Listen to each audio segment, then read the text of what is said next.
Hello everybody. Today's session we are going to see chapter 3A demand analysis, law of demand. This is the third part of this chapter. In this chapter we are going to see the law of demand, statement of law of demand, assumptions of law of demand and exceptions of law of demand. Law of demand. Introduction.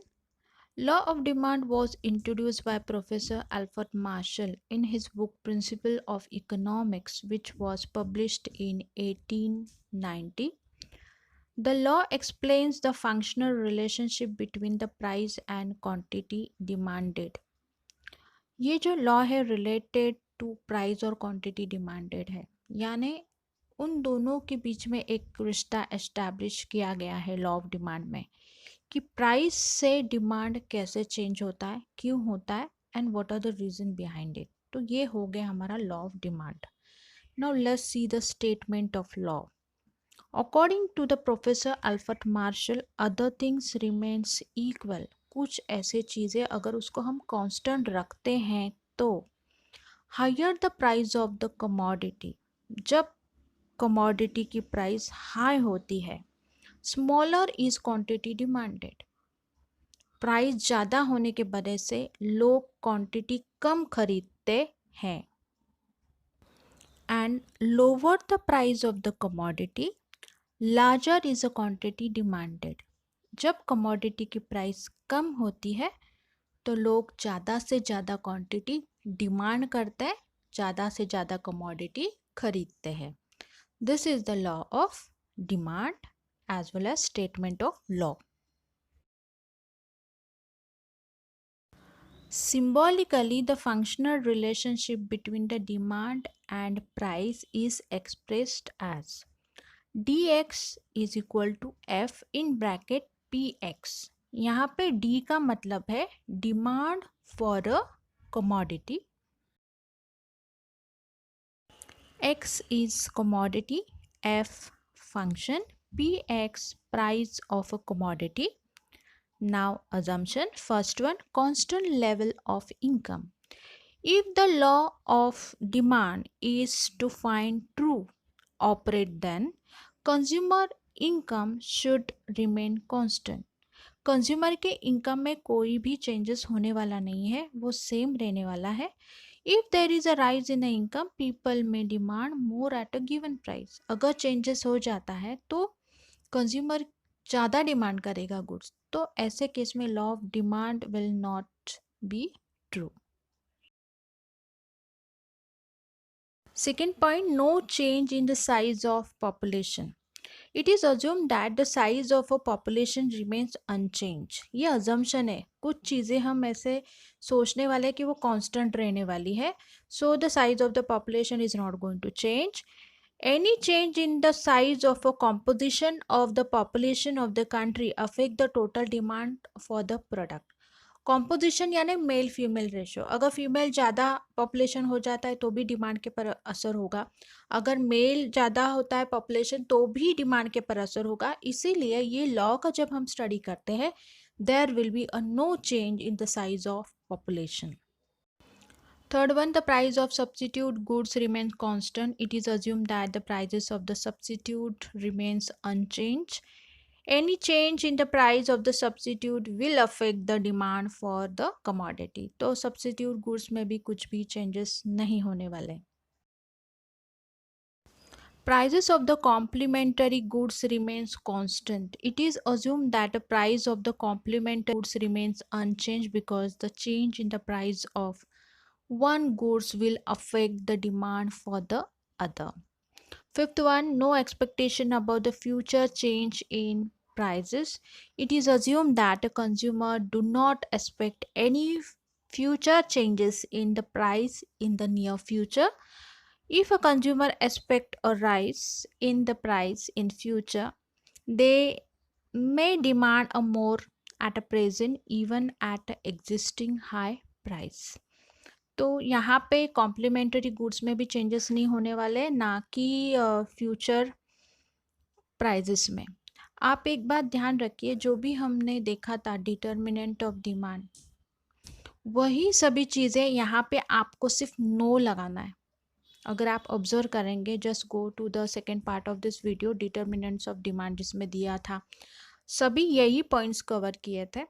उन point के आगे सिर्फ आपको no लगाना है। अगर आप no लगा देते हो तो ये आपका अजम्पशंस हो जाएगा। No change in taste, habit, preference and fashion etc.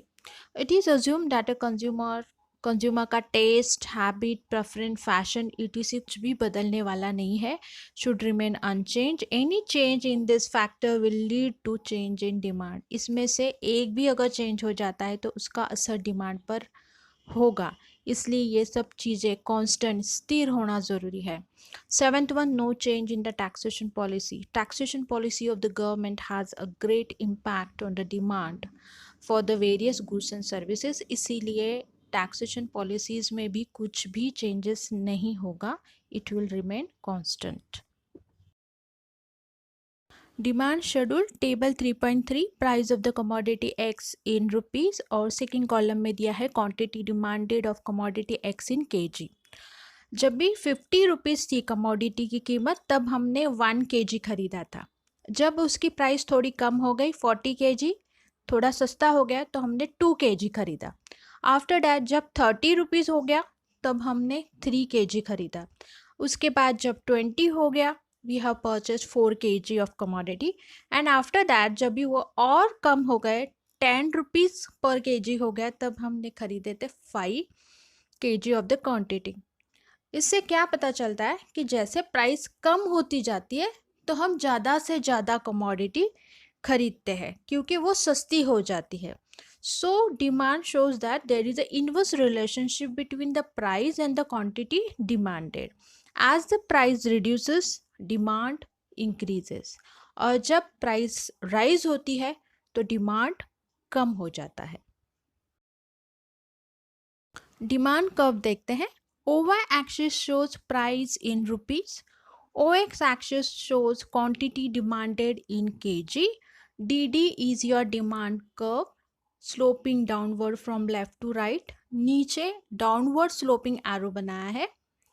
So what does it indicate? It indicates the inverse relationship. उल्टा relationship दिखा रहे हैं। जैसे प्राइस बढ़ती है तो डिमांड कम हो जाता है, और जब प्राइस कम हो जाती है तो डिमांड बढ़ता है। यही रिलेशनशिप इसमें दिखाया गया है, and you are suppose to draw the diagram in this way, as well as उसके ही नीचे आपको डायग्राम का एक्सप्लेनेशन भी देना है।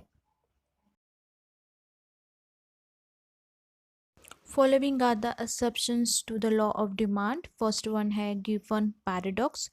इंफीरियर गुड्स और अ लो क्वालिटी गुड्स, जिसको हम सबस्टैंडर्ड गुड्स बोलते हैं, are those goods whose demand does not increase even if their prices fall. अगर इंफीरियर गुड्स और भी सस्ते हो जाते तो भी उसका डिमांड बढ़ता नहीं है, क्योंकि वो सबस्टैंडर्ड लोअर क्वालिटी के गुड्स होते हैं। At a time demand decreases when the prices of such a goods falls, यानी उसका डिमांड भी घट जाता है। उसके प्राइजेस अगर कम भी हो जाते हैं तो भी उसका डिमांड क्या होता है, कम ही होता है।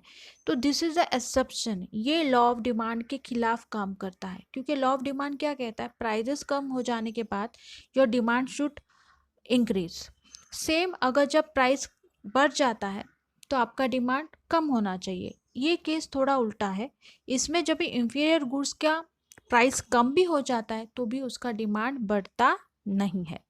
Second point, prestige goods. Expensive goods like diamond, gold, etc. are the status symbol, and so the rich people buy more of it even when their prices are high. Rich people कितने भी महंगे हो जाने दो ये चीज़ें, वो खरीदेंगे, और ये उनकी ज़रूरत है, चाहे वो कितनी भी महंगी क्यों ना हो।